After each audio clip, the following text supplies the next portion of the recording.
Hey, what's up, everybody? Back again with another episode of Next Level Responder Leadership Series. And today we're going to discuss why good firefighters don't always make good leaders. And today we're just going to, talk about the traditions, things like that. Just discuss why firefighters don't always make good leaders.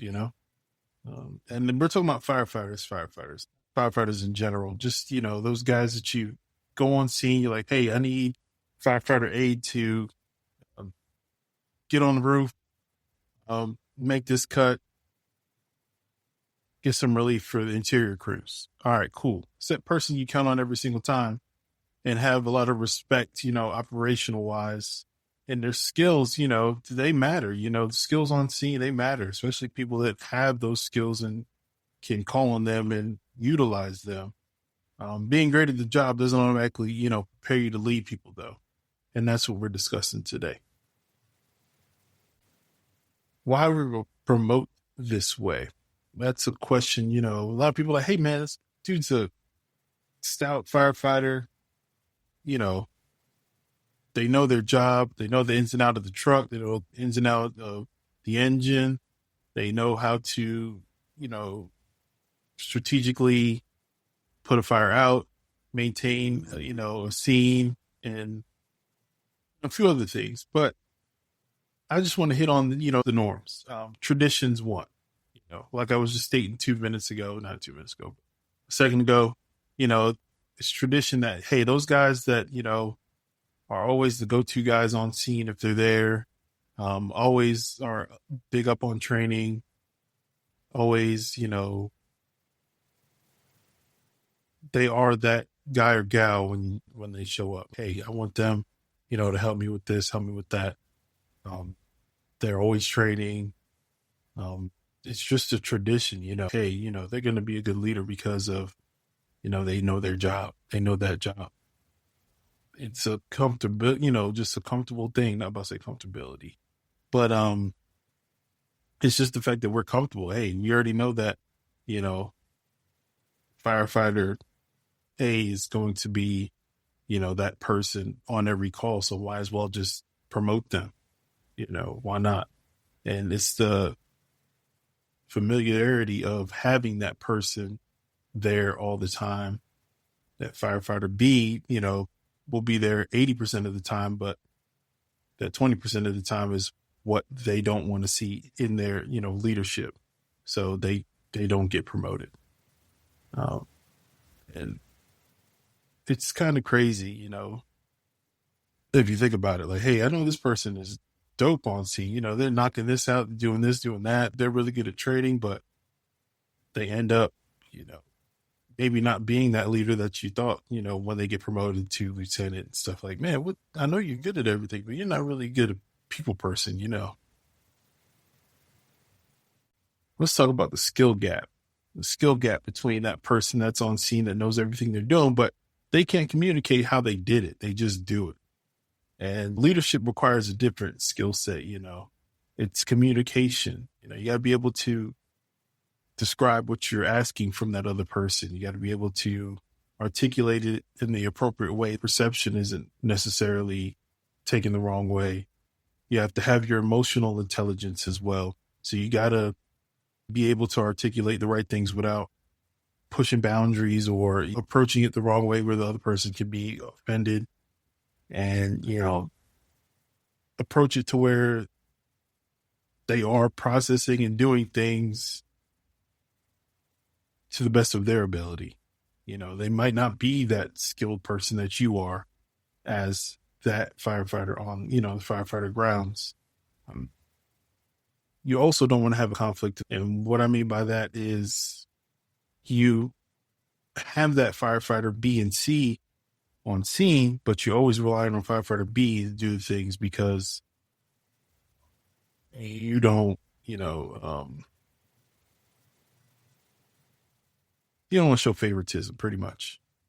You could probably get B and C. B might have a specific skill set they're really good at, and might have one that they're really good at, but they both have that mediocre skill that you need to You have to have that emotional intelligence to get them to both understand that they're working as a team in order to get this one goal accomplished. And that perspective shift from action-driven firefighter on scenes, few and far between, usually it's, and this is just from what I've seen. I'm not, I've also seen, 20-year firefighters that are still drivers that, they went ahead and said it themselves. They said, I'm really good at my job. I'm really good at the job, but I can't tell other people what I do and how I go about doing it without wanting to do it myself.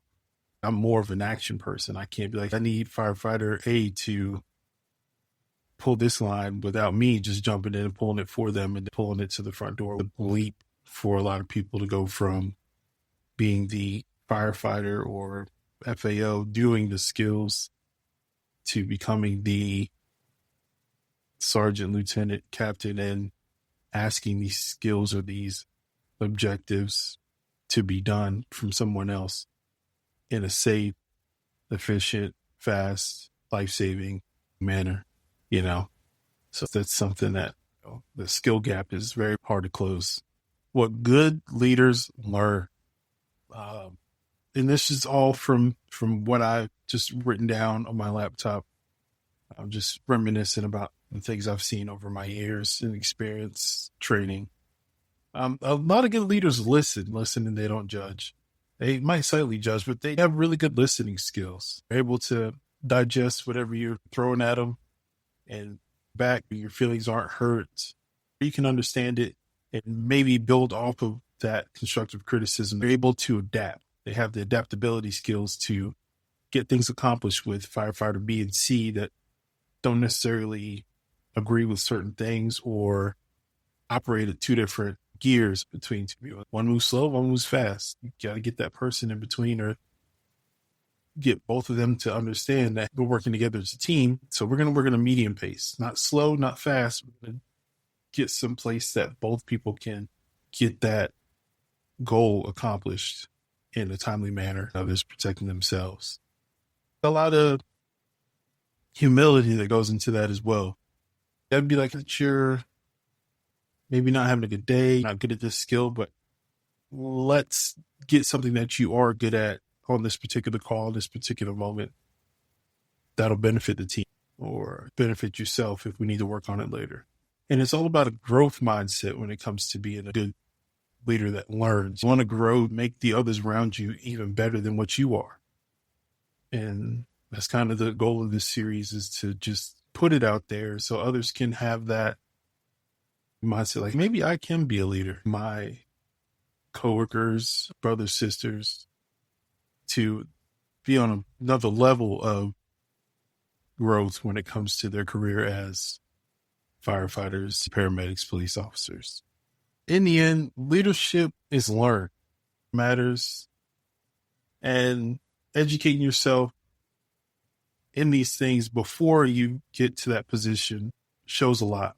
And it's evident throughout these classes that I keep taking, and I keep educating myself, books, attend as many classes as I can between family and work and friends. This is pretty much just a self-reflection. So if you feel that this is kind of resonating within yourself, just throw a comment down there. Let me know. Hit me up, text me. If people understand that leadership is a thing and it's something that can be practiced and learned, not you have achieved that promotion or have been assigned to that position. And I want people to see these things different light than what it has been in the past.